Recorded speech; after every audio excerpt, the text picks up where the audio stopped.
Hello. Hello, how you doing? Wonderful, brother. How are you? I'm doing excellent. Awesome. Yeah, I am I'm excited for this time we have here. You and I both, brother. You and I both, for sure. I'm always excited to speak with you. Amazing things seem to manifest. So, Cool. Well, tell me, where would you like to go today? oh man, I don't know. um, And I can you speak a really, little bit closer to the mic just to get going in the right direction? yeah, sure, sure. Okay. I'm not really sure where I want to go. Geez, What do you I want to get. feel? What do I want to Where feel? where where do you want to feel and where do you want to ground that feeling?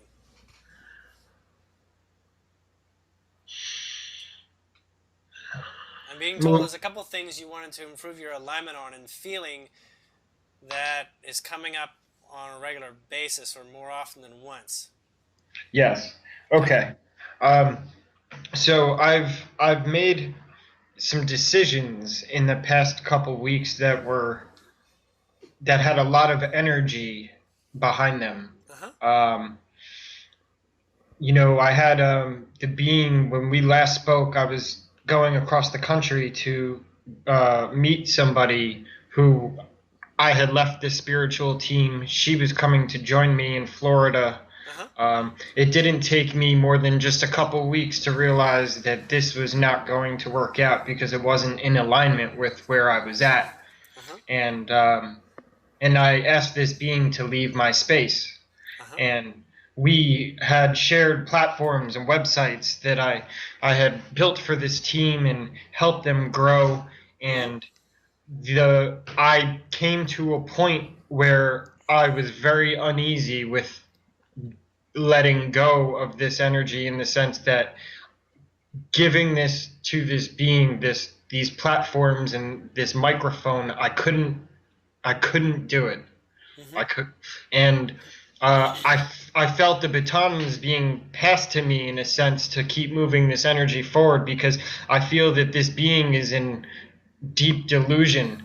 Mm-hmm. And I don't mean to be projecting, but this is why I made the decision I made, and that was the hardest part for me was the platforms and to continue on without her and without her energy Right. involved in these platforms. So that more than anything has been weighing on me repeatedly. Every day as I'm spending hours and now literally my whole day Right. tending to these websites Right. and making them go. So the energy is very prevalent. I feel I'm doing well, but I know that's what my guides are getting at because I have some moments. I shouldn't even say it that way. I don't know how else to say it. I don't doubt myself or my decisions. It's just I'm transforming the energy of it still. I see.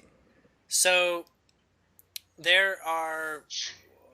Hold on, guys. I'm listening for a moment. No problem. All right. So there's 8 things to bring up. Okay. You Okay. might have to help me keep track. Okay. I will. Um, apparently your guides prepared some stuff. Okay. Good. Um, okay, where are we starting? Okay, so there are, as you're aware, a lot of links. These are energetic ties. Okay, Yes. they're energetic ties on the physical sense and the energetic ties from the energy sense. Okay, these are like not necessarily obvious ties. Okay, they relate to reasons for why you had the direct interaction you did in the first place, and they remain because you're not able to see exactly some of the ties that you had, and as a result, you don't see why they remain. Okay. Okay, Okay. now they're ties, but they're not. They're just basically grounded energies Yes. I by being understand. by being exercised. And right now you've removed yourself from exercising the energies, but it's like saying the cycle's not complete. Okay.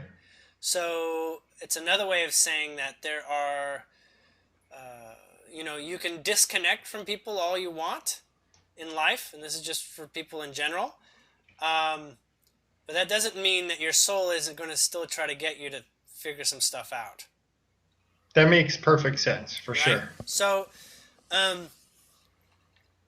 this individual represents, you use the word delusional. And so that word is probably something we should get a strong essence-like vibrational understanding of. Agreed. Okay? So that we can understand why you're motivated to use that word Yes. a little bit better. So, I'm being told we're on to the second thing. All right, moving along. We're going to get help from some new friends that have been working on describing words at a higher vibrational level. So we're going to be getting some support from the Pleiadians. Okay. I recently had a session with Javier, and I think we're going to be doing something a little similar to what we're about to do right now. Okay. So, and the Pleiadians were invited at that time, and they're just sort of checking in to see if they were going to help on this one. I said, go ahead. Well, I'm grateful to have them here as well. Thank you. Okay. So, delusional is related to the word illusion. And yes. so we're going to talk about illusion before we talk about delusion. Okay. Because delusion is just an anti-illusion balance, or an imbalance with illusion. So illusion is where we understand something in one format and someone understands something in another format. And format is really the key word here. Format is literally what we might understand as something that's being presented, like a recipe. Mm-hmm. Format and recipe are very similar. So that includes lots of different ingredients that put something together so that it can be experienced. Okay? Yes. And when some people are allergic to some of the ingredients, then it makes it difficult to participate. Okay? So what you identify in the illusion we call delusion is this idea that, say, a cupcake is bad for you, when in fact that's just because you got gluten issues. But it doesn't mean that the cupcake in itself is completely bad for everyone else, or, depending on the circumstance. Sure. Okay? So with regard to this, we're going all the way back here, there's actually something more specific about a vibration that hasn't anything to do with what the person is presenting on an illusion level, but more like something in the recipe that is not vibrationally in harmony with you. Right. Okay? And so all realities persist, as you're aware, and all realities are equally welcome in anyone's life. Yes. So all, we'll put air quotes on this, illusions are truth, depending on your ability to receive it and choose it. All experiences are valid, yes. Correct. Now, what you're feeling is that you're not in a position to want to judge, and you don't. That's the good news. Right. The news that is confusing here is that there is this place where you have an exercised vibration that is not comfortable exploring. And that is the exercise vibration where someone does something and you feel that the majority of people would be better served without that ingredient in their life. So it's like saying, everybody, we're all going to eat candy canes. And you might be the opinion like, no, that's not a good diet. Don't introduce the diet of candy canes to the world. Right. Okay? Right. So you probably already know, more specifically, what's uncomfortable in the illusion. Like what gets down to being more, turning it into a delusion because it has a basis. We'll just say we're making souffle and the sugar element is candy canes. You say, no, you can't make candy cane souffles. That just screws it all up. You can't offer it and call it a souffle if you're using candy canes. So what you're understanding as a final result is what you feel people are not asking for when they ask for a result. Okay? You say, everybody's asking for this, but you, from where you're standing, you feel like they're all getting something else. Okay? That's why you also call it delusion. It's an illusion that is where you're standing, not what people are asking for. But the real trial here is that everybody is getting what they're asking for. They can't not. They can't not be in alignment with it all. I agree, yeah. So, I just mentioned this today. Yeah, keep going, right on. So, with regard to the journey that, say, I'm guessing the audience here of this other person that shares, they're in alignment with that individual because of what they're working on, and they're in alignment with the ingredient that you're not in alignment with. Right. They want, peppermint souffles. They actually want that. Now, do they know that peppermint is the secret ingredient? Because if you told them, they'll be like, oh my God, I'm eating peppermint. Oh my God, I can't believe I've been doing that. There is a place where they, as it suits, will find that out. If their journey is to figure out, just as you did, by getting into the cook's house and seeing the ingredients and seeing that there's peppermint on the table, oh my God, your secret ingredient is peppermint, I can't believe it. That's like arsenic or something. I can't believe you're putting arsenic into the souffle. Right. What's up with this? You're serving poison as well as goodness. But that's simply because you believe that if you ate arsenic, you'd die. But guess what? People are not dying. The results speak for themselves, if that makes sense. No, I feel you. I agree. Right. The results speak to, poor you can't eat arsenic-laced souffles, but everyone else can. Now, you tell them there's arsenic, and they'll start dropping like flies, right? Right. So, if you want everyone to begin treating arsenic as not a poison, that's what you're focusing on. How do you bring to the world arsenic as an illusion in itself? Do you see this now? Do you see that exactly the ingredient that was an issue is yours to process? Yes. And basically make not what it was. Now, it is what it is. As in the experience, you can't deny the experiences. And that's primarily where you want to stand from. You say, I stand from looking at the experience, and I'm not saying it's something else. Because now I'm trying to create an illusion that I don't agree with. You have to work with what your mind is going to join you on. Otherwise, your mind will just leave you and say, screw you, you're just crazy, and we're not going to go anywhere. So you have you have to have a relationship with your mind in this. You have to be like, okay, this is what it is. It just is. Everything is appropriate somehow. You may not know how, but you're willing to figure it out. Yes. Okay? And you're willing to figure out if the ingredient for finding out what it is, if there's somehow a way and this is where your motivation is, this is where you're really coming from, is somehow maybe substituted with an ingredient that is even better. Okay? So we'll say, wow, the secret ingredient is peppermint. Amazing. Peppermint. I would have never thought.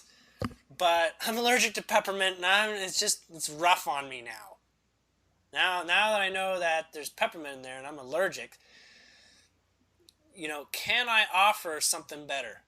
Can I be a part of inspiring a solution that says, I'm allergic to peppermint. I can either become non-allergic to peppermint, or what can I do? How can I improve this?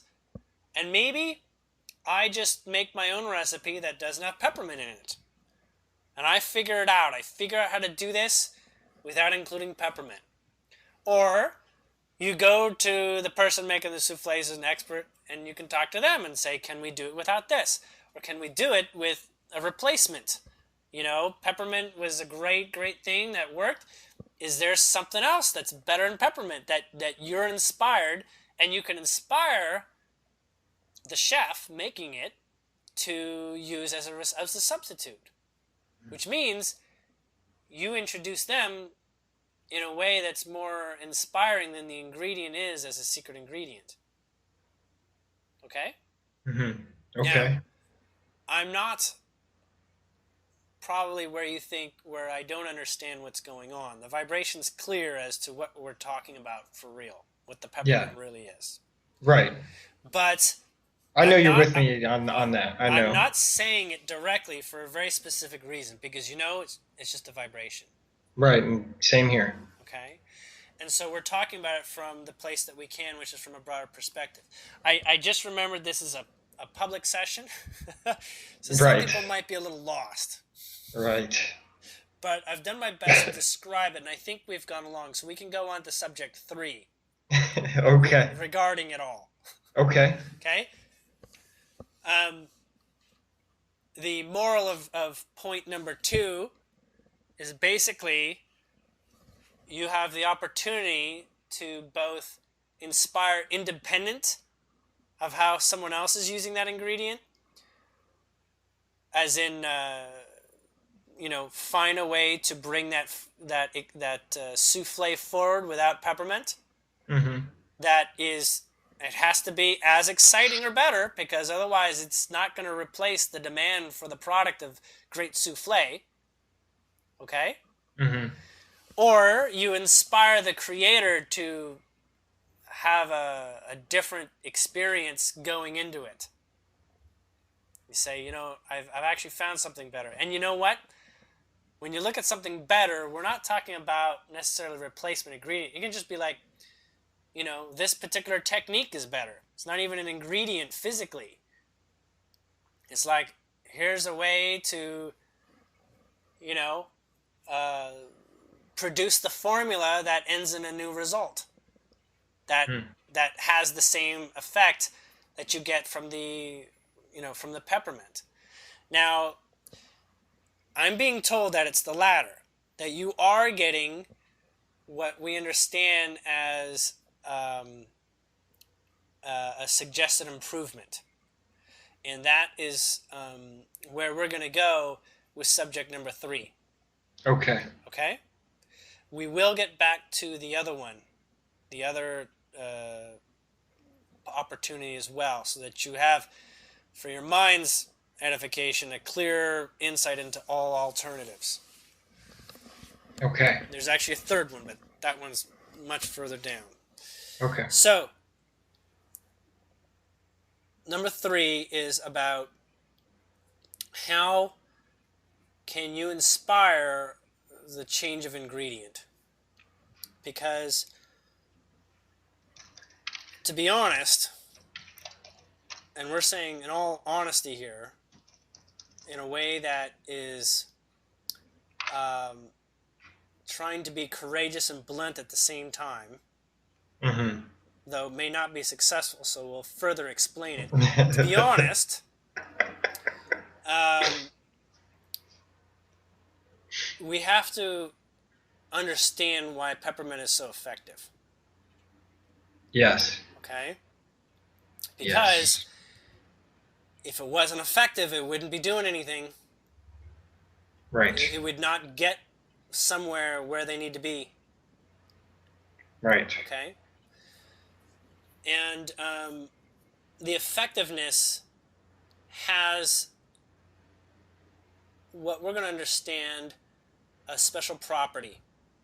And the special property is probably what you're going to want to get into when you want to find out exactly how you substitute it. But we're going to talk into the purpose for it showing up in the first place.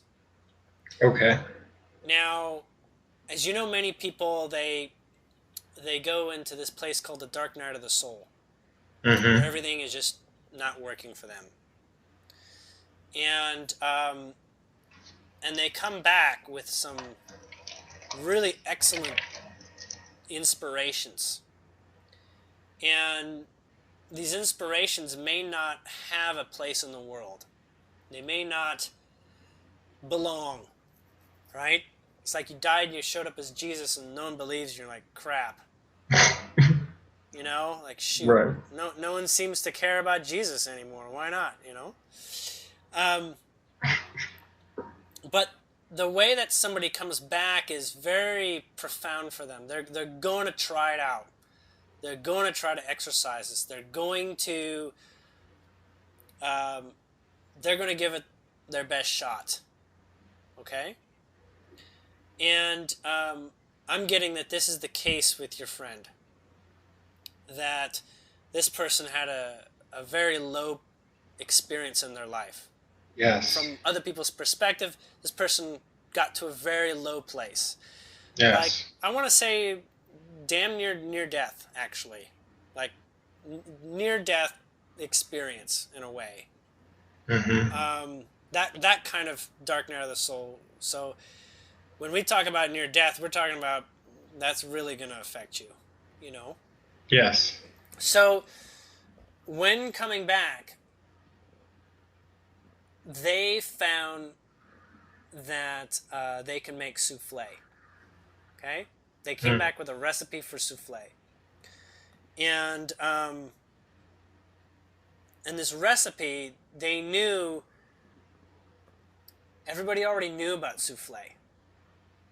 You know, it's not a brand new concept. There's already souffle out there. There's souffle like this and souffle like that. And it takes kind of sort of like a master culinary expert to even serve souffle in a restaurant. So who's going to go to somebody's sort of like, you know, roadside souffle cafe? Okay? So it doesn't hold that unique perspective. And Right. this was actually the issue for this person, that it did not have anything original to offer. This is at a deep level. And that reminded the person that's just what they went through. They went through an experience where they felt that they had nothing to offer. They came back, and now they're reflecting again on the fact that they brought something amazing, and they don't feel like they can offer it. Okay? Yeah. Now, they knew that they had to offer it. They knew they had to get this out. They knew they had to share. It's like the fact that they couldn't do it wasn't going to stop them anymore. So they were just going to say, you know what, whatever. I'm just going to do this. I'm just going to do it. I'm going to bring this souffle to the people and be damned if they like it or not. Okay? So they put out a souffle, and surprise, surprise, it's a hit. Okay? Surprise, surprise, it actually works.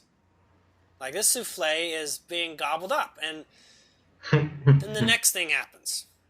The next thing comes up where now they want, well, you got a souffle, what's next? What else you got? If you can make souffle this good, by all means, what's in that genius brain of yours?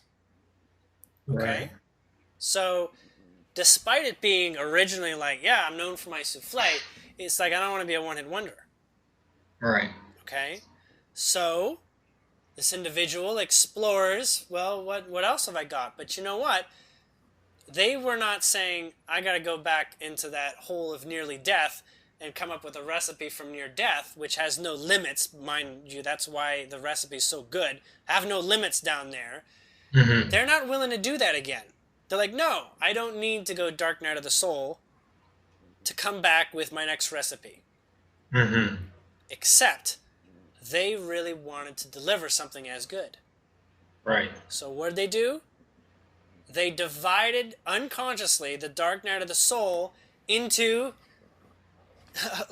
every couple days Mm. and did it piece by piece.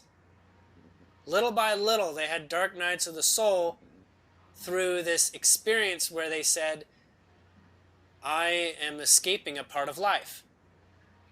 I am Yes. leaving behind a part of life. And that is how I die.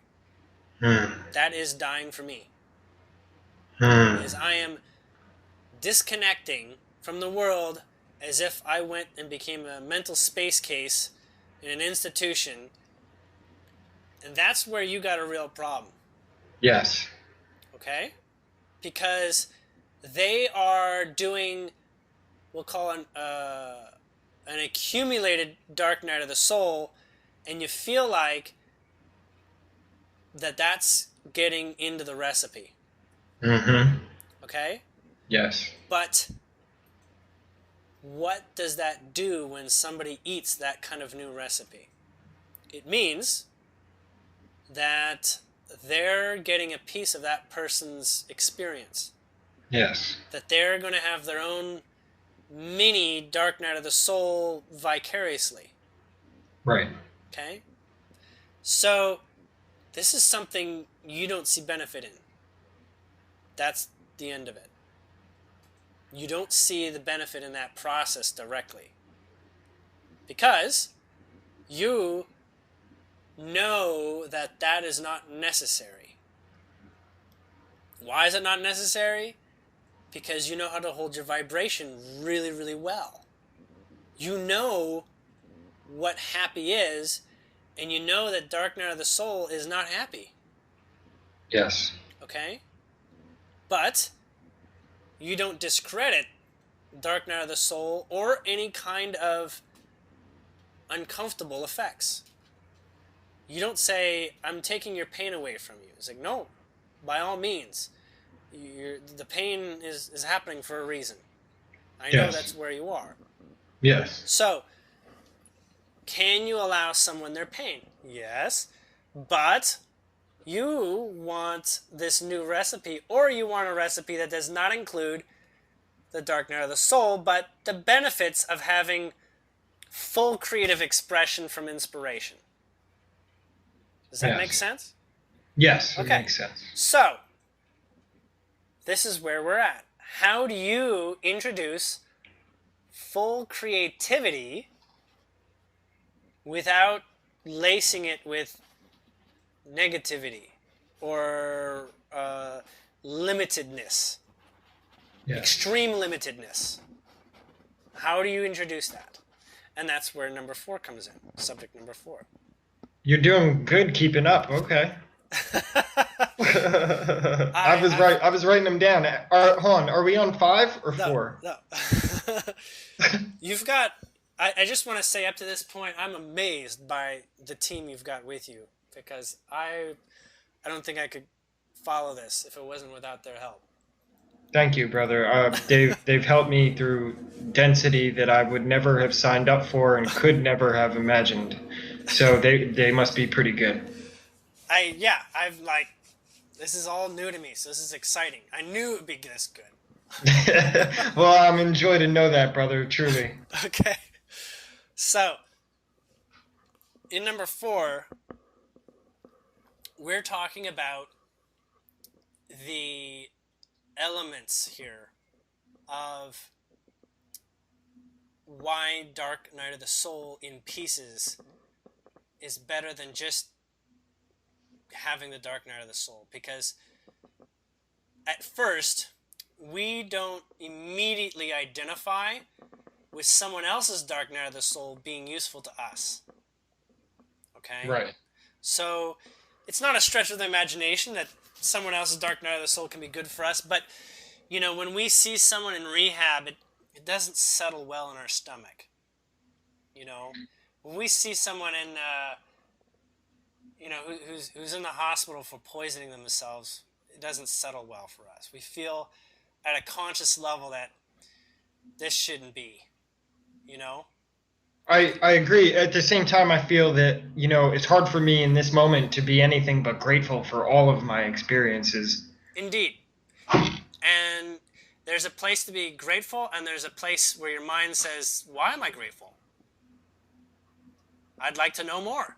Because if I know more, then I have something grounding that I can begin to identify a little clearer. Yes. So I'm being told. So when it comes down to this place where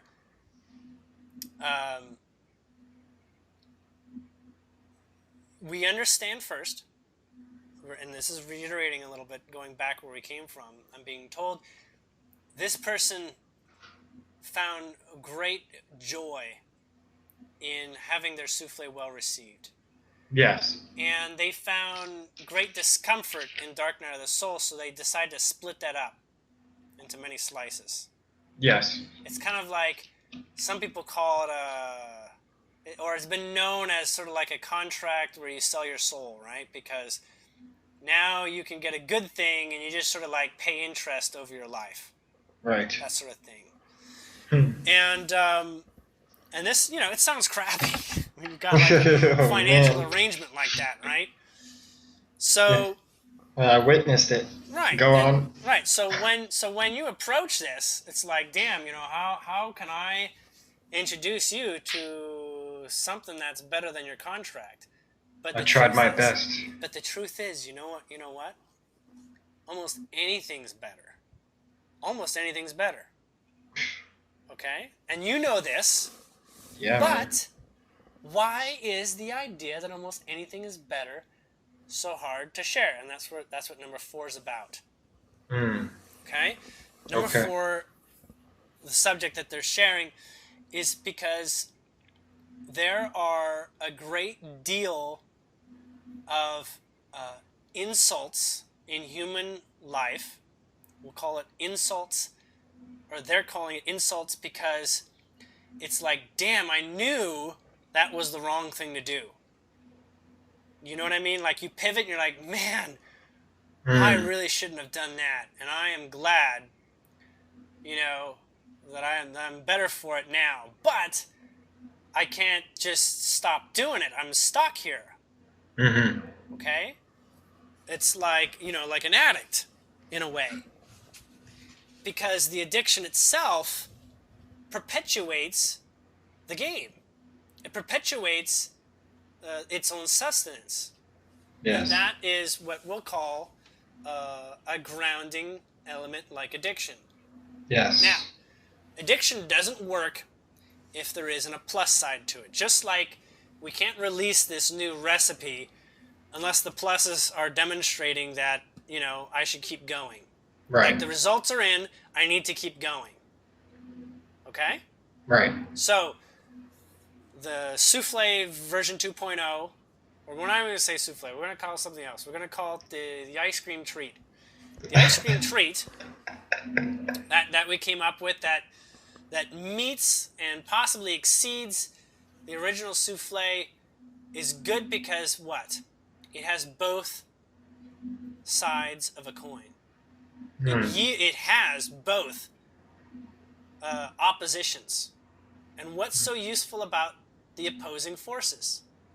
Well, for people that live that exist in a very dualistic reality, it sort of puts things into perspectives. I'm eating ice cream, and yet it's unhealthy for me. I'm eating ice cream, and it's rotting my teeth. Why would you do that to your kids? And why are kids gobbling this up? It seems like an absolute insane thing to do. Why are we serving our children stuff that's rotting their teeth when we care so much about their teeth? But you know what? We care about their happiness too, don't we? Yes. Okay. So it's kind of like taking some of the good with the bad. This is hard to see unless you're very close with enjoying that process. And you are not really up for enjoying that process, the good with the bad. Why? Why don't you enjoy the good with the bad? Now, you've been going through a great many life lessons, I'm being told, that says lots of these bad things, I gotta find a way to be okay with it, and you've accomplished that. You're finding a way to be okay with it. Yes. But this is sort of like the mother subject. Okay? This is like the PhD thesis on the subject, okay? Yes. Why? Honestly, you have feelings that you can't ignore. You do have feelings on the subject. So that's why you're still here. That's why you're still saying, why am I not through this? Okay? Mm-hmm. So, question is, why am I not okay with having some of the bad with the good? Even when I know it's better to have had the bad and the good than nothing at all. Like, ice cream, I'm still going to give my kid ice cream because in the scheme of things, I feel it's actually a good thing overall. Mm-hmm. Right? Sure, my kids are rotting their teeth, but you know what? They're just going to grow out of their baby teeth anyways and whatever, I'll find a way to explain it. In the ice cream situation, we just did. Okay? Mm-hmm. And where we're going here, well, that's actually apparently all there is to number 4. Is fundamentally understanding that it's a good with the bad. And that there is, and this has been a greater life purpose that you've been journeying through. Okay? Mm-hmm. This sort of like, how do you respect the good with the bad? Because on the one hand, it's happening. Okay? You can't ignore that it's happening all around you. You can't ignore that the world has this episodic spasm constantly. Right. Like, oh, this is great. Suffering the next day. Drama. Yeah. Drama. Things like this. Okay? And the good news is you have all the answers within you. Yes. Your guides are bringing it forward. Yes. So I'm grateful. So we're going to go to number 5. All right. In number 5, we're discussing why you think you're different. Why you think you're different, but why you're not. Right. Okay. So, the reason for you not taking the good with the bad is because, well, by virtue in nature, you're seeking perfection. You're seeking perfect balance. And you've found perfect balance in so much. You trust your approach. You trust this. Yeah. And we'll even call you Superman for the moment, just to help it easier to understand. Okay? Mm-hmm. Superman only does the right thing, and if Superman's doing the right thing forever, eventually everything should be cleaned up, right? Naturally. And yet, why hasn't it gone that way? Why are you not gravitated to a world where everything is basically fixed because you've found exactly how to be Superman? Superman still has kryptonite, doesn't he? It's like everything has to have a weakness. That sucks, doesn't it? Sucks. Everything has to have a weakness. And without weakness, there is nothing to explore beyond understanding that everything is perfect. And you say, well, you know what? It's not a bad thing, your mind is saying, for everything to be perfect. It would be great if everything was perfect. Or even, you know what? It'd be even great if everything was just slightly more perfect than it is now. Yeah. Okay? Mm-hmm. Like, things deserve to be perfect. Vibrationally feeling excellent all the time. Even a little bit feeling more. Like, just feeling better is good. Okay? Yes. Now, you know this. This isn't hard to understand. But there's the taking the bad with the good, or the good with the bad. It feels like this is too much bad. This is more bad than necessary. Yeah. right? This is like, yeah, this is a big dose of bad. Because, Yes. ice cream is, you don't serve it, all 3 meals of the day. Otherwise, that would mean it would be good at all times of the day, wouldn't it? If Brilliant. ice cream and souffle were the best things because they provided you more benefit than detriment, you would eat that all day. It Naturally. would be the perfect food because no matter what, you're still making progress. Right. You don't see that. Exactly. You're not in a full awareness of it. You sense it. You sense there's benefit, and so that's why you're not going there and slapping the child's ice cream away from them. Don't eat that. You're not, don't get into a pattern of loving ice cream. You don't do that. You sense there's something. Yeah, I sense it's good, but why are you not comfortable with this process? It's because fundamentally, and we say fundamentally, you're in a place where you're very excited about what's coming in yourself because you've seen the transition. You've seen it show up. Mm-hmm. Okay, you've seen what you can do. You've seen that you're Superman. Yes. Fundamentally, in your heart, everyone else can get this. Now, where you're vibrating and your perspective is very high. It's very high, not high and mighty. People can associate and call high and mighty, and that's why Superman seems mighty. But he's powerful because he has that intention of always creating progress. Yes. And always doing the right thing, no matter what, because in the end, guess what happens when people always do the right thing? They get where they're going to. They get what they really want. But you know how it works, right? Sure do. If you just do the right thing all the time, what happens? You eventually get there. But right now, on day one, you do the absolute most right thing, and your mind is not up for the extreme change, climate change, you get your ass kicked. You end up in possibly a dark night of the soul as a result. Where you're fighting with your mind tooth and nail. Is this right? This feels right. Is this right? Mind, get the ticket. I am worth something. Okay? Wow, you just struck a chord there. Keep going, yeah. Okay. So, it's literally, you want to feel good. You want to feel what's right. You want to follow what's right. Yes. Follow what's good. Well, you're either taking a big shit on everything that already exists, okay, by making that pivoting, and now having to get their moment, or you're doing something else. You're looking at the way other people process their life versus how you do. Okay? And you have a great responsibility we know you're Superman. You have tremendous energy to offer here. But when you're showing up in a place where what you're asking someone to do is literally commit to a little suicide, they don't sign up for that. They'll take the long way. I'll take the stairs. I'm not quite ready for you to fly me up this elevator because I don't know if another elevator's coming down and crash. I can't trust myself there. Right. Okay? So, in number 5, we talked about the difference as you see it from the Superman being Superman.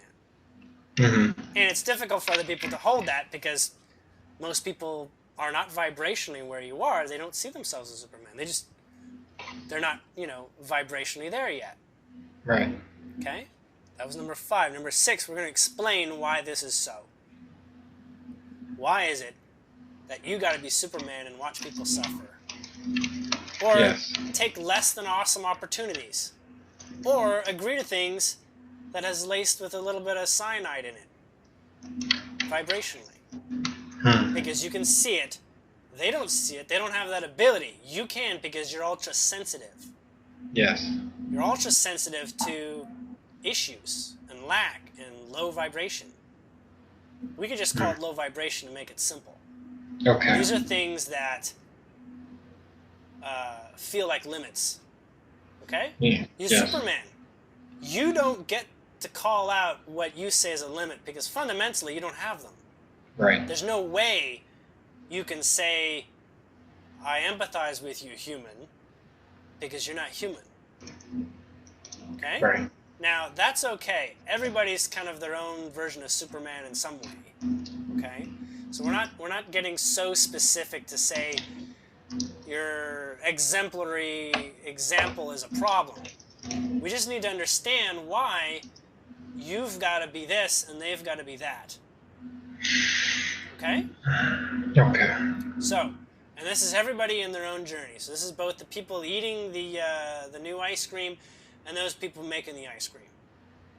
Okay? Mm-hmm. So, there's a reason for you to be Superman. And you know what? This does strike a vibrational importance with star seeds a lot of the time. So, anybody's listening, it may start to make sense. Star seeds and Superman start with S, and that's a very important consonant in the vibration of creation. Yes. So, without getting into that detail, Mm-hmm. we're going to talk in number 6 more about the Superman properties in ways you may not have quite realized. You're aware of all the main things. You're aware of all the main differences. And we'll say from a star speed's perspective, it's this place where you see things that others don't. You feel things that others don't. And you fundamentally live with more information. There's more information. Things are easier to understand because you can access more information. Yes. You know this, right? Yes. You clearly can either do it through feeling or gathered knowledge. Okay? It gets quite lonely sometimes. It can. Yeah. It can, because this is the only way to find your way here is to prove it to yourself. Yes. Okay? No one else is going to prove it for you, and you can't fundamentally prove it for anyone else. And that's why it's very, alone in that way.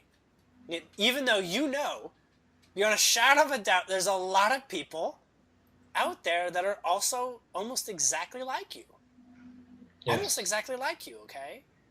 And Superman feels lonely. But there are other worlds and there's other people with all the same abilities. Mm-hmm. Okay?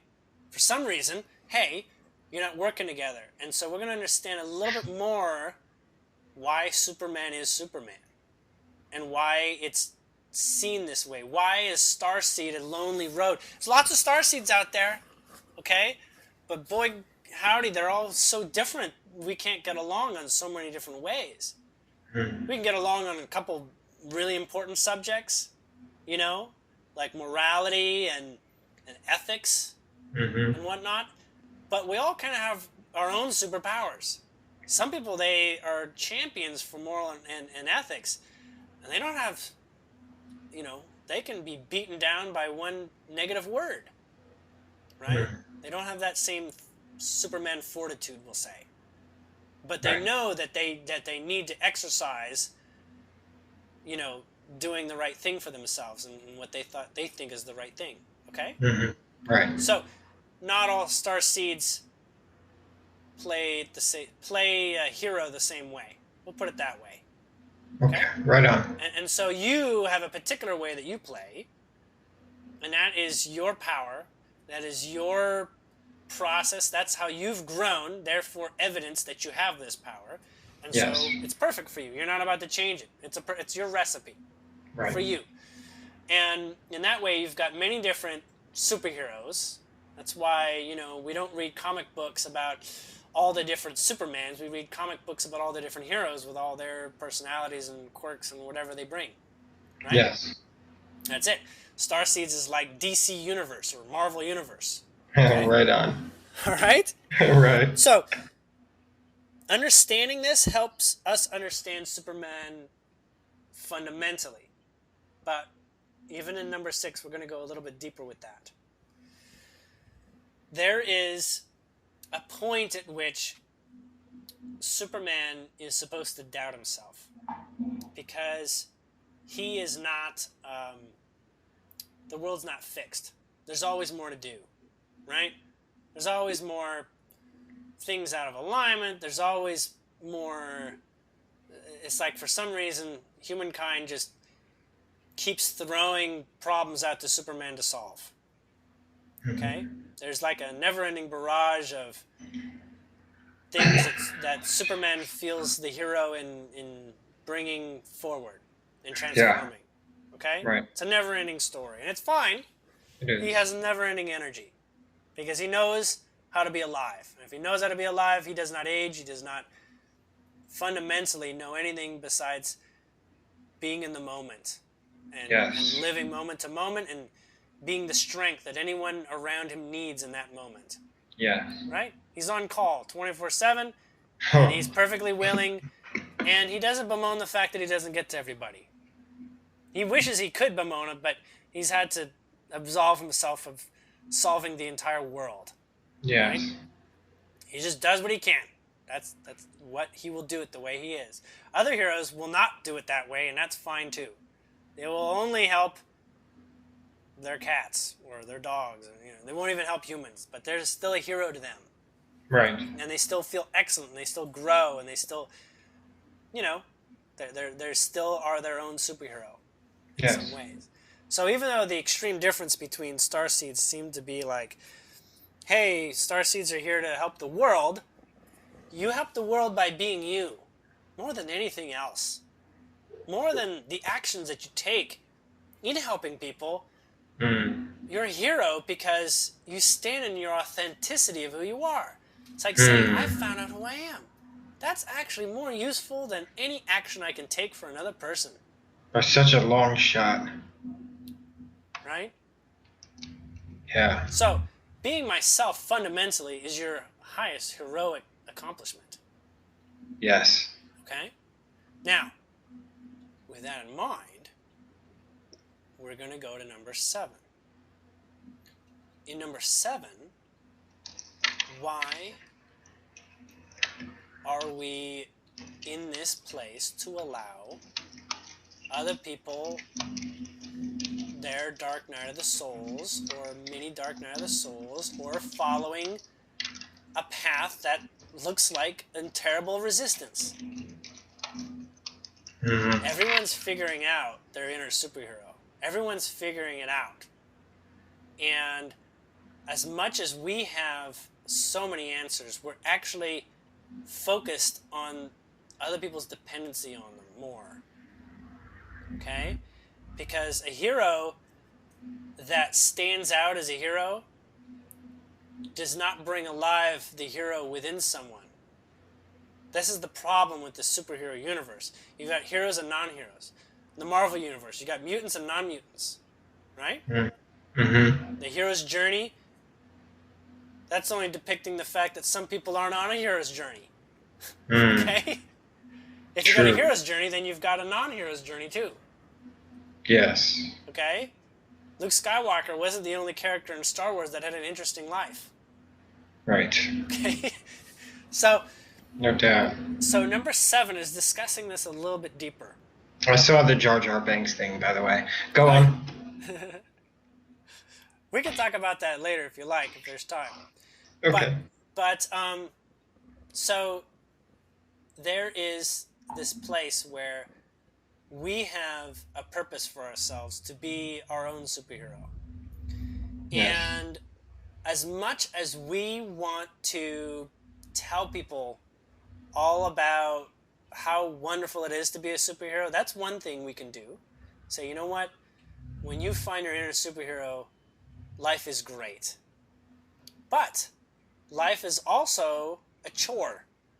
Because now I've found life is great, and apparently everyone else hasn't found it the same way I have. So what you're looking at is the difference between you and everyone else. Again, we're returning to this theme. Where you are different from everyone else is in that you are a particular perfect recipe. We'll say you've invented a new ingredient and you're perfect the way you are, but everyone's allergic to you. Or a good number of people, they have an allergy to something in your recipe, and you're like, doesn't feel good. Does not feel good to feel like I am not able to completely offer everything that I am of myself, and it's not something people even want to try and taste it. Okay? Now, being a personal hero is great, and that might be the greater offering. That might be the greater subject at hand that is to offer. It's this element that says you have more to you. And in the case of that one that we discussed earlier that that went through the dark night of the soul, came back with the souffle and then the ice cream, their best teaching is being themselves, isn't it? Yes. And just being themselves. And you know how that gets better? When they know that. Yes. And when they know that, they can't actually serve wrong things. Yes. And how do you know that for yourself? You know the answer. It's placed inside you and no one can tell you anything. You know you're perfect when it has nothing to do with someone else. Yes. That's when you're perfect. When they have zero requirement of anyone telling them a single thing. Yes. That's a bigger part of why you're Superman. Because, you know what? No one had to tell you that. You figured that out. I mean, you've heard it. You've heard people say, yeah, you're great. No. You had to prove it to yourself. You know it in yourself. Yes. Okay? That is where everybody's figuring that out. And that's why there is such extremes. It's, ice cream 60% good for you in this moment, 40% bad for you. And half the time it's bad for you if you're just overindulging it. Right? You see overindulgence as like, why do you keep hitting yourself? Okay? Why you're getting a lot of poison out of this. Why you're gonna get brain freeze. You just keep eating ice cream. This ends in no good.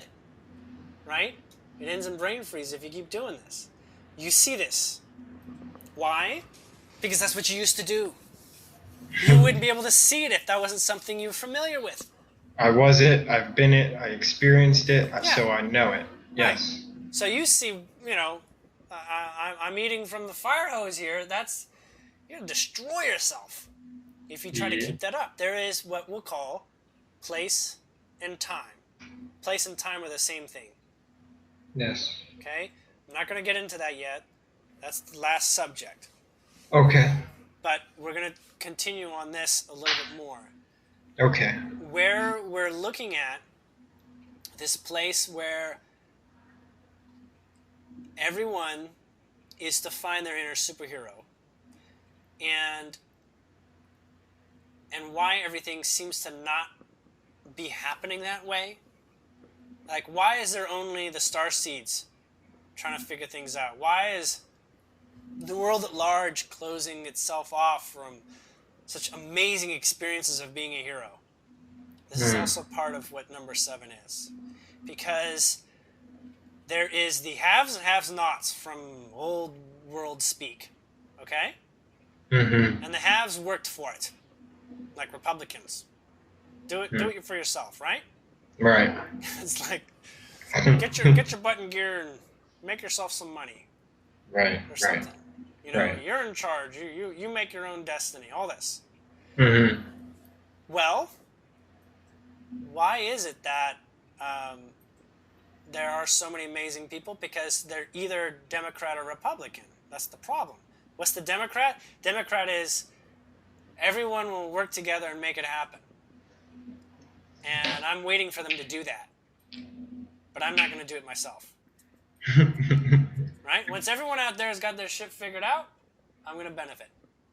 Right. That's the Democrat liberal vibration that I'm talking about. I'm not calling Democrats that, but it's saying Yeah, I agree. We should create a whole bunch of things that help everybody in humanity in general. That's how we get a lot of change, and that's how I live a life where I'm not doing it firsthand. Right. Right? I'd like my political government to take care of me, and that's why I'm not in government. I just vote, and that's good enough for me. I'm in, voting is about as much effort that I want to put into this. Mm. Now, what is this in the human consciousness that says I want my environment to serve me more than I believe it can? What is that? It's a very big mystery, but I'm being told we're going to get a real easy way to look at it. Okay. The easiest way to look at it is you need yin and yang so that you know what's out there to choose from. Mm. Okay? Yes. You need yin and yang so you know what's out there to choose from. And you are a master of reality. You're a Superman. You're a hero when you make the choices. Mm. That's it. You're a superhero when you make what your mind feels like the right choices. Yes. Now, guess what? People in the world in general, why is it the people awakening, seeking spirituality, and those that aren't? What are the difference between them fundamentally? Well, not that they don't believe in themselves in one way or another, but that their guidance comes from a different source. Mm. Okay? The guidance in a world of 3D, we'll say average world perspective, is derived from the intelligence of the masses. Mm-hmm. Right? The literature of the masses. Right. Whereas in the spiritual dimension, we're deriving intelligence from beyond that limit. Yes. But the people with all the money are the ones that have a grounded experience versus the ones that don't have the grounded experience. Because the grounding has to be explored, has to be lived. You're not a hero until you grow into it and be it, right? Right. So, everybody needs to grow into their own hero, which is another way of saying they need to all live from who they really are and from what they really want to explore without saying I'm limited by the reality of it not being possible right now. You literally need to project your own powers onto yourself. And some people do that. They come up and they become superheroes. We could say some people in Hollywood end up like superheroes. They literally need to give attention in such a way that they're focusing on, I'm a hero somehow. I feel good in myself. That's the only property. Many of us do this from a spiritual perspective by accessing and listening to information that is pretty new, and in some cases speaks words that are kind of the opposite of the way we've known reality and human culture. Yes. Okay? Because it is fundamentally attractive. When we're bored with something, how do we go and do something we're not bored of? We have to be inspired. Yes. We have to receive inspiration to go and be interested in something that we haven't tried before. That's the fundamental. But if you're happy and things are all rolling, who gives a crap if you're spiritual or not? Things are working for you. They're working for you. Right. You're already a hero. Maybe you're at the top of the Monopoly game. That's great. You're a hero. You feel great. You feel great. The moment you're like, this doesn't feel so good anymore, people tend to follow their heart. It sounds like that isn't the case, okay? But they want to. Humanity does want to follow their heart. They're just used to a routine that they're bored with. Right. And so spirituality gets you out of the routine. It gives you what? It gives you a bigger world. The world has now ballooned to triple the size of possibilities and potentials and things to explore. Yes. Okay? That's what it's about. And how do people get up into that upper atmosphere of possibilities? How do they do it? They need to burn their tracks. They need to darken out of their soul their way there. Mm. In one way or another, you can do it the slow way, psychologically, go to a therapist for the next 20 years. Or you can be in this place and time where people are figuring out how to do it real fast. In my experience, that's a painful way, and I'm not. It can be painful, but you know what? You know the other way. Just focus on what you want. Yes. Just focus on the joy. 2 ways to get there. You've chosen one way. You used to know the other way. Mm-hmm. You've chosen one way, and this is way better, in your opinion, than the other way. Way better. Way better. Yes. Okay? You know this, and everyone's going to keep listening to that. Yes. Because they're looking at you and saying, really? Where does this go? What are you? And you get to be that which you are when you're not putting on a performance. Because your job is not to be a performer. No. This other one, yes, being a performer is part of it. Yeah. Okay? Because that is somewhere in the middle. And then, just like the purpose for anyone, as long as they are doing what they're doing, they will continue to be successful doing it. If that's what they're really supposed to be doing. Okay? Mm-hmm. Now you can project and focus on all the ways that they're not being successful. And yeah, they won't be successful in those areas. In fact, guarantee it, it's going to get worse for them too. Mm-hmm. As long as that's what you're doing. But you know in your heart you don't want to do that because why? Focusing on positive is what you really are. So it's literally a kryptonite for you to address. Yes. When the truth is there is no limits. Not, all heroes, what do they have? They have a kryptonite of their own form. What is the kryptonite? Kryptonite is old perspective. That holds them back. Their mind believes this and doesn't know how to release a belief. Superman suffers kryptonite so that he can merge in the human reality. If he didn't have kryptonite, guess what? He would have fixed everything. He would have become God for everyone else. Because he's unstoppable, right? He's fundamentally unstoppable. But you know what? He would have also been rejected. He would have been rejected as too different. You're an alien. Go do your alien thing. Let us do what we're going to do. You're just too different. That's what number 8 is about. You have your limits so that you can engage those with the lower vibration. And there is a purpose in that that is actually has an end point for everybody. So yes, I feel that. On the one level, everybody has a kryptonite. Everybody has an anchor, keeping them here, working together, solving their problems together. But there is a point where you get to decide to let go of that kryptonite and be in another world. But you're here as a helper.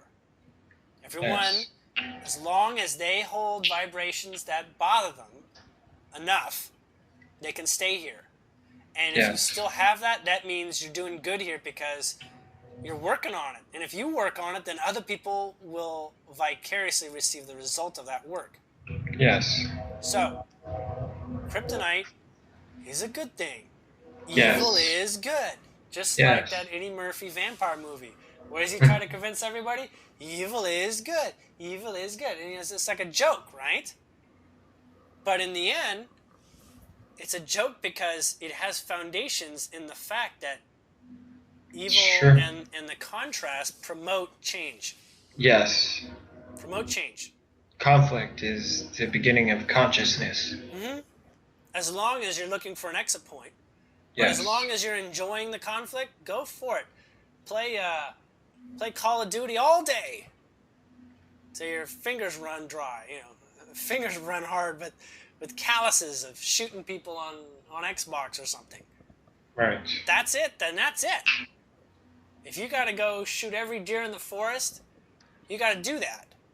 Everyone else is focusing on shooting every deer in the forest, and you shooting every deer in the forest. That's a problem for them. There's enlightenment in it, but it's a problem for them. Good it's a problem for you. It was that other person's joy. And it's your problem, even though it's that person's joy. Now, that resonates. Right?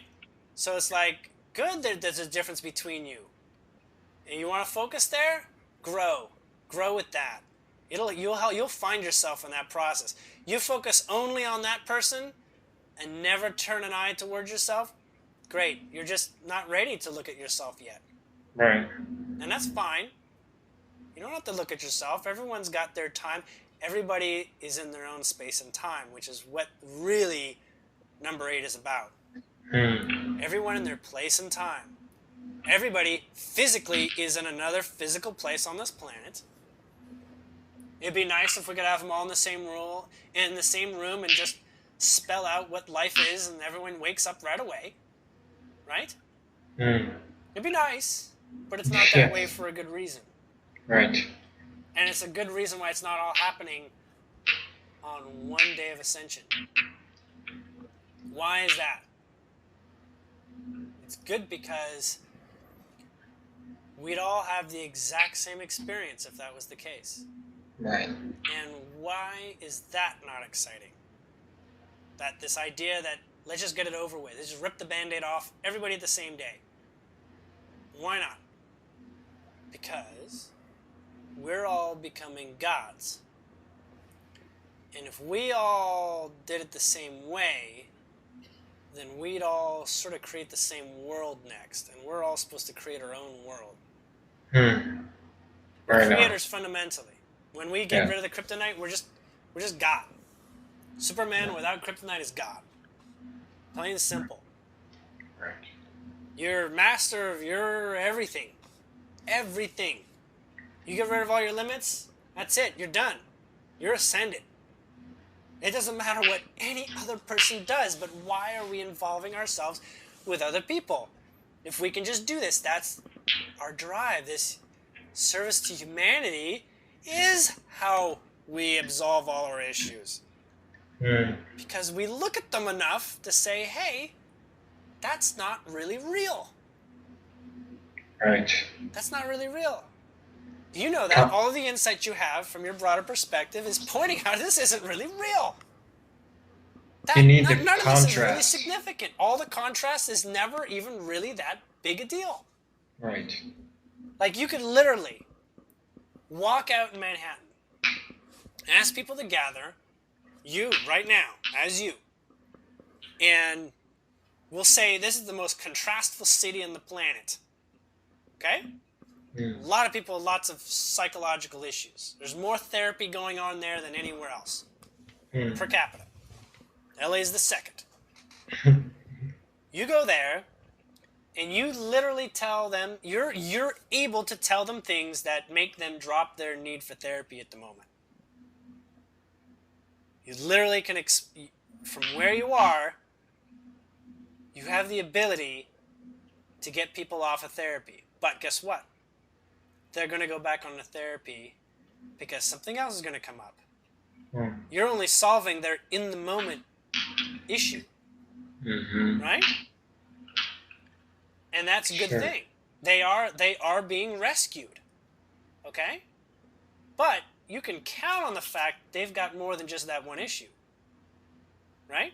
I hope so, yeah. Well, so they have multiple dark night of the soul issues or whatever, things to figure out. Right. Multiple contrasts that take them somewhere. Take them into them becoming their own god of everything that they enjoy and explore. Okay? So, by virtue of understanding that other people's learning process is a never-ending journey, it's really just up to you when you want to stop. Right. It's up to you when you say the world doesn't need rescuing anymore. The world's doing just fine. And in fact, it's not only doing just fine, it's helping me. It's helping me And I'm the one that's holding on to the kryptonite in my left hand and healing with my right hand. Yes. There is no one out there to heal. Brilliant. In the end. There Right. is no limits, because time and space just needs to be transcended conceptually in the fact that you're God when you decide you are. Yes. And from that place, all you really do is you just keep exploring how you are God. So, well, if I'm really God, can I do this? Well, go ahead and try. You got all the abilities, don't you? If you're God, well, yes, I guess I do. Well, then go ahead and try. It's like, it's not working. What's holding you back? Do you know how to go and figure out things that hold you back? Yes. Okay, so what's holding you back? I can't figure it out. Well, it sounds like you're going to have to learn by looking around and see if anyone else has figured it out, or if there's lessons out there. Oh, so I kind of need them in a way. You do kind of need them. Mm-hmm. No doubt. Right? Brilliant. And if you're saying, hey, put the ice cream down, they're saying no. No, Andrew, pick up an ice cream. Okay? That's what they're saying. Otherwise, it'd be like, ice cream, guys? You guys got to quit the ice cream. You got to quit the GMOs. You got to quit the toxins and all these sorts of things. Like, no, pick it up. Now, it's not like Superman is about to put the kryptonite down his throat. Okay? Because that's like the whole enchilada. Right? It's not about to say, I can live with kryptonite in my belly. No, not exactly. Right? But you're going to start to open up a little bit. And open up and see there's something fundamentally special about this. And if I can get down into there what's fundamentally special, I can begin making associations in my reality where that is a catapult. That negative is now possibly a positive. For some people, not for everybody, and maybe not even for you, but you can see what it does. Yes, clearly. Okay. So with that in mind, I'm being told we've come to the conclusion where we can go right back to the beginning and speak it again. Okay. Going right back to the beginning. When we look at this place where we can offer a better suggestion, okay? Mm-hmm. A better suggestion or a new opportunity. Who are we really talking to? Talking to ourselves. Yes. Okay? We talk to ourselves first if we don't know how to talk to the outside. If we know how to talk to, if we do know how to talk to the outside, well, that means we don't know how to talk on the inside.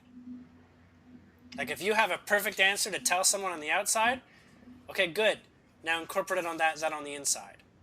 But if I don't know how to tell someone on the outside, well, go the other direction. Right, exactly. I'm with you. Okay? Yeah. So, you want to fix something on the outside, just do the reverse. Yep. Okay? You want to fix something on the inside, fix on the outside. This is how you adjust the pace of change, which is time. The pace and time. When we look at timing and pace and space, we're really talking about everything, every puzzle piece being dropped right where it belongs. Mm-hmm. Okay? Which is what our mind, is how the mind understands it. Everything's got its right place and right time, and I'm just trying to place the pieces in the best place that I know how. Okay? I'm just trying to do the best I can with the skills that I have. And you know as well as anyone that has done this, the more you're able to expand your mind and go spiritual, the more insight you have as to place puzzle pieces. Okay? Yes. So, in this situation specifically, there is an opportunity for you, not for the other person, as we initially alluded to. This opportunity is for you. Should you take that opportunity and learn through it and find more about it, you can, and you will find out more if you get into study that thing and do it for yourself. It's like seeing how that has a meaning for you. Now, at one time you might have said, I did try ice cream and now I got lactose intolerance.